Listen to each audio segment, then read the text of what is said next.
კვარტალური შედეგები გამოაქვეყნა მეტამაც, რომელიც ფინანსურად ძალიან კარგი იყო, მაგრამ მოლოდინების კუთხით ცოტა არ იყოს და ინვესტორების იმედები გააცრუა და უფრო დეტალურად ამაზე რამდენიმე წუთში ვისაუბრებთ. ჯერ შედეგები დავიწყოთ. მოკლედ, ერთი კვარტალის განმავლობაში კომპანია მიიღო 56 მილიარდის შემოსავალი და თითქმის 27 მილიარდის მოგება. ძალიან კარგი თანაფარდობა არის შემოსავლის და მოგებისა ეს, რაც არის წლიგურად 33%-ით გაზრდილი მაჩვენებელი.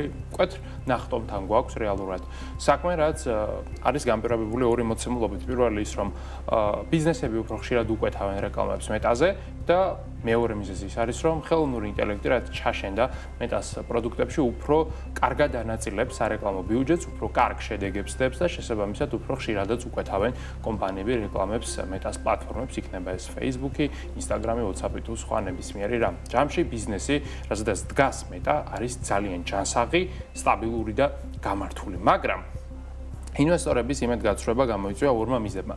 პირველი მიზეზი ეს არის ზოგადად Reality Labs, Metaverse და ყველაფერი სხვა, რაც დაკავშირებულია ამ ვირტუალურ სამყაროს და რაც ზარალს წერს და ბოლო აღარ უჩანს და კიდევ დიდხანს აწერს და ეს უკვე ხელში ამოუვიდათ მარტივად რომ ვთქვათ ინვესტორებს და ითხოვენ რომ უბრალოდ დაიხუროს ეს მიმართულება და აღარაზრუს აღარ ვახსენოთ ეგ მიმართულება და ნუ მეორე მიზეზი ეს არის მომხმარებლების რაოდენობის შემცირება.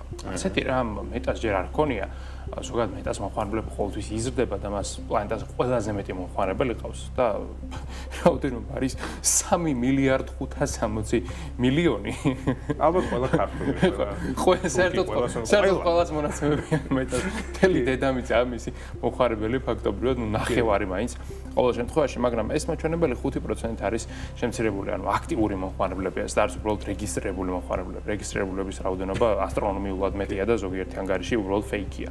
შესაბამისად აქტიურებზე გვაქვს საუბარი და ეს კლება განაპირობა მეტას განმარტებით ორმა ობიექტურმა მიზეზმა, რასაც მეტა ვერაფერს ვერ უშველის. პირველი ეს არის ახლო აღმოსავლეთში კონფლიქტი და ირანში ინტერნეტის შეზღუდვა, შესაბამისად ირანის მოსახლეობა უბრალოდ აღარ არის ფაქტობრივად მეტაზე წარმოდგენილი, ინტერნეტი არ აქვს და მეტაზე როგორ შევლენ და ნუ მეორე მიზეზი არის რუსეთში შეზღუდვების გამკაცრება, WhatsApp-ის აკრძალვა, რომელიც ერთ-ერთი ტოპ აპლიკაცია იყო რუსეთში, მაგრამ უკვე ახლა აღარ არის, ვერ შედიან იქ მომხმარებლები WhatsApp-ში ისე მარტივად როგორც ახერხებდნენ, ასევე Facebook-იც შეზღუდულია, Instagram-იც შეზღუდულია და საერთოდ მეტას ყველა პროდუქტი. ეს ცხადია, მოკლევადი ამ პერსპექტივაში რაღაცნაირად ნეგატიურია, მეტას როგორ შეიძლება მომხმარებლები შეუმცირდეს, მაგრამ კომპანია აცხადებს, რომ ამისი არ უნდა გვეშინოდეს, რადგან ზრდა არის სხვა რეგიონებში, მაგალითად ცენტრალურ აზიაში არის ზრდა, ძალიან სწრაფად იზრდება ინდოეთის მომხმარებლების ბაზა, ასევე აფრიკაც უკვე ნელ-ნელა კრებს ტემპს და საბოლოო ჯამში ის დანაკარგი რაც შეიძლება რუსეთიდან და ირანიდან დროებით არსებობდეს, წესით მომავალში აუცილებლად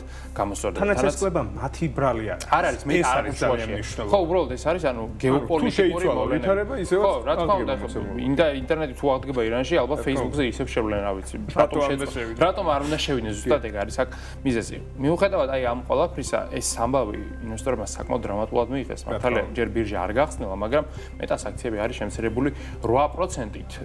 8%. არ არის ისე მცირედი კორექცია. კარგი ზრდა ჰქონდა რომ ახლა ხო, ნუ რაღაცნაირად ფინანსური შედეგები გადაფარა ამ მოცემულობამ, რაც ვთქვათ, სახარბელო და კარგი მოცემულობა არ არის, მაგრამ დარწმუნებული ვარ გრძელვადიანად ეს მეტას და განვითარებას ხელს ვერ და არ შეუშლის.